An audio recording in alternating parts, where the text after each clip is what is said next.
اپنے والدین کے لیے خاص دعا کیا کریں۔ ہم میں سے کتنے لوگ ہیں جو روزانہ اپنے والدین کے لیے دعا کرتے ہیں؟ ایک شخص نے سوال کیا، مجھے بتائیں کہ میں نیک ہوں یا نہیں؟ تو آپ صلی اللہ علیہ وسلم نے جواب دیا، یہ تو اللہ جانتا ہے۔ جب اس نے بہت اصرار کیا تو آپ نے پوچھا، اپنے والدین کے لیے دعا کرتے ہو؟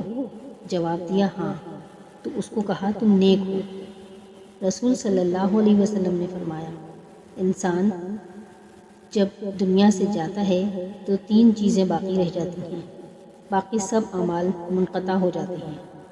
نمبر 1 صدقہ جاریہ، نمبر 2 جو علم چھوڑ کر گیا ہے جس سے لوگ نفع حاصل کر رہے ہیں، نمبر 3 نیک اولاد جو دعا کرتی ہے، اور نیک ہوتا ہی وہ ہے جو اپنے والدین کے لیے دعا کرتا ہے۔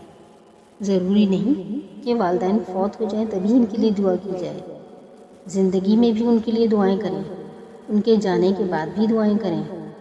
نافرمان ہے وہ شخص جو اپنے والدین کے لیے دعائیں کرنے میں بھی بخل کرتا ہے۔ اس سے بڑے نیکی اور کیا ہے؟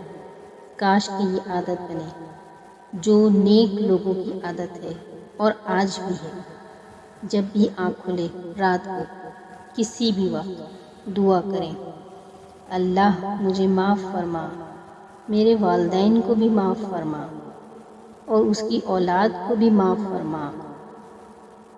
یا اللہ مجھے بھی شفا دے، میرے والدین کو بھی شفا دے، اور ان کی ساری اولاد کو بھی شفا دے۔ والدین کے لیے خاص طور پر دعا کیجیے۔ اس سے بڑا اپنے ساتھ کوئی احسان نہیں کہ ہم اپنے والدین کو دعاؤں میں یاد رکھیں۔ اللہ تعالیٰ ہم سب کو اس کی توفیق عطا فرمائے۔